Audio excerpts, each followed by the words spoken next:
नमस्कार। कैसे हो आप सब। आज मैं ओशो को सुन रहा था, तो ओशो की एक बहुत सुंदर शायरी मेरे को बहुत अच्छी लगी। मैं सोचा आपके साथ शेयर करता हूँ और अपनी समझ के आधार पर इस शायरी का अर्थ निकालने की कोशिश करूँगा, जो कि आपके भी बहुत काम आने वाला है। ठीक है, तो शायरी सुनना। बहुत शानदार शायरी है, छोटी सी है, 2 लाइन की।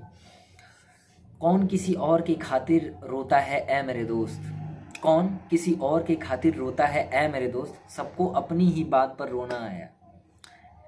तो कहने का मतलब क्या है, तुम्हारे आसपास जितने भी लोग हैं ना, जो तुमको दिखावा करते हैं कि हम तुम्हारे लिए रो रहे हैं, और वाकई में हो सकता है कि उनकी समझ में वो तुम्हारे लिए रो भी रहे हों। बट एक बात कहना चाहूँगा यहाँ पर, जो मैं समझ पाया हूँ, कि जब वो तुम्हारे लिए भी रोता है ना, तो कहीं ना कहीं उसने आपके माध्यम से अपने दुखों को फिर से अनुभव किया है, और इसलिए वो रोता है। वो रोता एक्चुअली में अपने लिए है, बट आपने उसके दुखों को याद दिला दिया है अपने दुखों के माध्यम से। समझने की कोशिश करना मैं कहना क्या चाहता हूँ। तो यहाँ पर अल्टीमेट रूप से कोई किसी के लिए नहीं रोता है, कोई किसी के लिए नहीं रोता है। तुम्हारे जितने भी सगे संबंधी, जो सो कॉल्ड सगे संबंधी हैं, जो तुमको एहसास दिलाते हैं कि वो तुम्हारे लिए हैं, जब जब तुम तकलीफ में होगे, जब तुम परेशान होगे, तो वो तुम्हारे साथ खड़े होंगे। बट ऐसा नहीं है, वो एक्चुअली में खड़े होते हैं अपने ही लिए।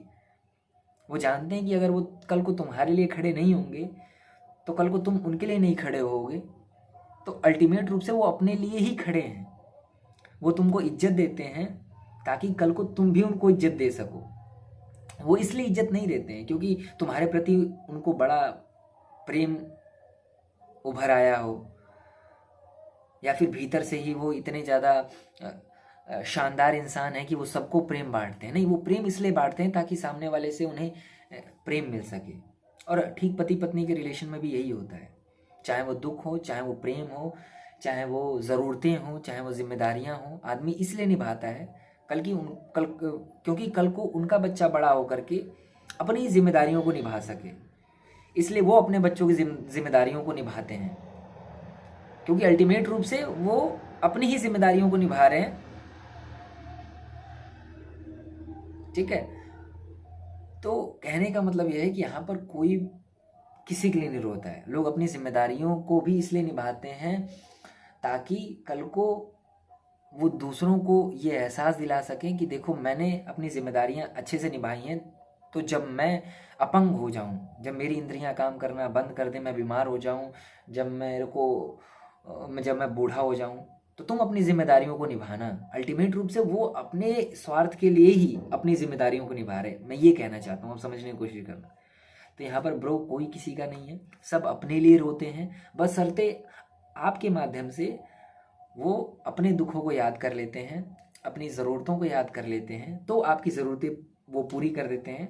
क्योंकि पता है कि आज अगर वो तुम्हारी ज़रूरतों को पूरा करेंगे, तो कल तुम उनकी ज़रूरतों को पूरा करोगे। ये गेम पूरा अल्टीमेट रूप से अपने लिए खेला जा रहा है। यदि तुम कमा भी रहे हो, तुम जॉब भी कर रहे हो, तो अल्टीमेट रूप से अपने लिए कर रहे हो, ताकि तुम 2 पैसे कमाओगे तो अपनी पत्नी को ला करके दोगे, ताकि वो तुम्हारे लिए कुछ करेगी। समझ रहे हो, तुम्हारे लिए करेगी। इसलिए नहीं तुम दे रहे हो क्योंकि तुमको उससे बड़ा प्रेम है, तुम इसलिए दे रहे हो ताकि वो कल को तुम्हारी जो ज़रूरतें हैं वो उस पैसे के माध्यम से वो पूरी कर सके। तुम्हारी जो फिजिकल नीड है, तुम्हारी ऐसी ज़रूरतें जो तुम नहीं कर सकते हो, तो तुम पैसे ला कर देते हो और उससे करवाते हो। इस बात को समझने की कोशिश करना, मैं कहना क्या चाहता हूँ। तो ब्रो यहाँ पर कोई किसी का नहीं है, तुम बस अपने हो। तुम्हारी आत्मा, तुम्हारी देह तुम्हारी है और तुम अपने लिए हो। तो जब जीवन में इनफ समझदारी आ जाए, जब पता चल जाए कि मैं सभी निर्णयों के प्रति बहुत समझदार हूँ, और मैं जीवन में जो भी डिसीज़न लूँगा, जो भी निर्णय लूँगा, वो बहुत ही शानदार होंगे, और जब वैराग्य उठे जीवन में, तो किसी से पूछने मत जाना, बस निकल लेना। क्योंकि कोई यहाँ पर किसी का नहीं है। अगर वैराग्य लोगे, संसार छोड़ के भागोगे, तो 4 लोग मिल जाएंगे तुम्हें गालियाँ देने वाले।